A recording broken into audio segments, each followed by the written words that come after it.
اس وقت ایک حدیث میرے سامنے ہے اور اس حدیث کے اندر خالہ کی فضیلت ہے۔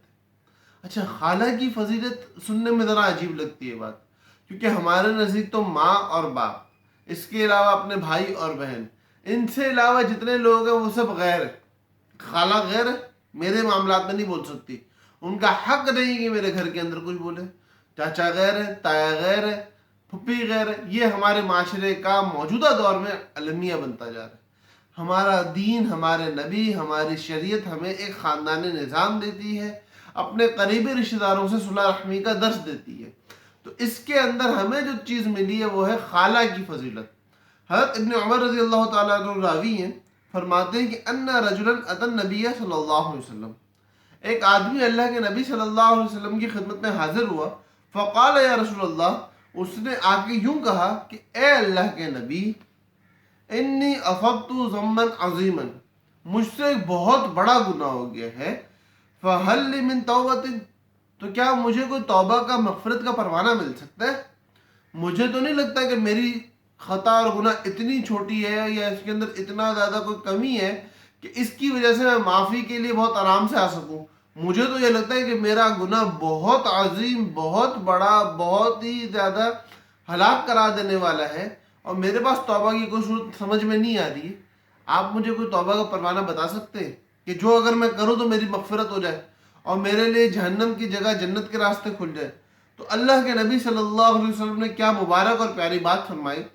قال، اللہ کے نبی فرماتے ہیں، هل لک من ام، تیری ماں زندہ ہے؟ تیری ماں ہے یہ تو بتا۔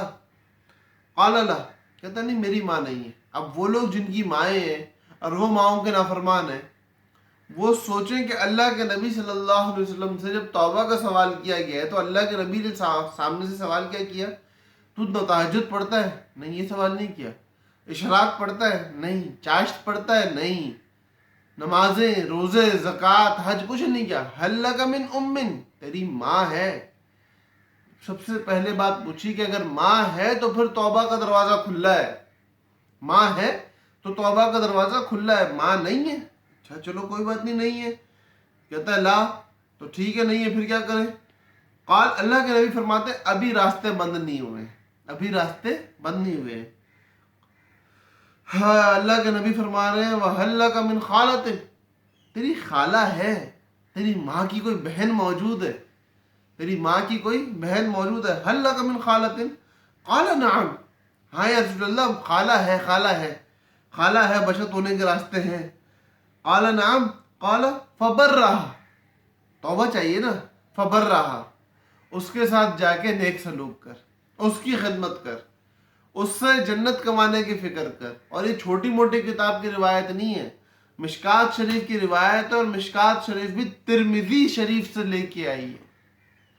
تو میرے بھائیوں دوستو، حدیث یہ صحیح ہے، اور اس کے اندر ہمیں جو ترغیب دی گئی ہے وہ یہ دی گئی ہے کہ اپنی خالہ سے اسی طرح خیر کی امید رکھو جیسی خیر کی امید اپنی ماں کی خدمت کر کے پاتے ہو۔ اپنی خالہ کی عزت، اپنی خالہ کی مقام کو سامنے رکھو، اور جیسے زبان کو کھولنے سے، زبان کو لمبی کرنے سے، زبان کے اندر لچک پیدا کرنے سے ماں کے آگے ڈرتے ہو، ویسے خالہ سے بھی ڈرو۔ خالہ کی بات آئے تو منہ کھول کے کچھ بھی بکواس نہ کر دو، بلکہ خالہ کی عزت اور خالہ کے مقام کا خیال رکھو۔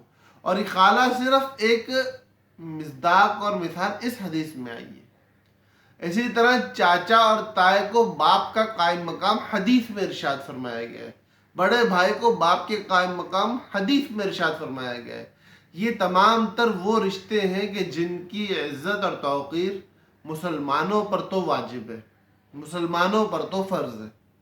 تو اس لیے گزارش ہے اپنے سارے سننے والے بہن اور بھائیوں سے کہ اپنے چاچا، تایا، ماموں، خالہ، پھپھو، ان لوگوں کی عزت میں ایک پیسے کی کمی بھی اگر کرتے ہو نا تو آج توبہ کر کے ان سے صلح کر لو، روٹھے ہوئے ہو مان جاؤ، دوستیاں لگا لو، اور اس چینل کو سبسکرائب کر لو تاکہ اسی طرح کے دیگر پیغامات جو آئیں گے وہ آپ تک بھی پہنچتے رہیں۔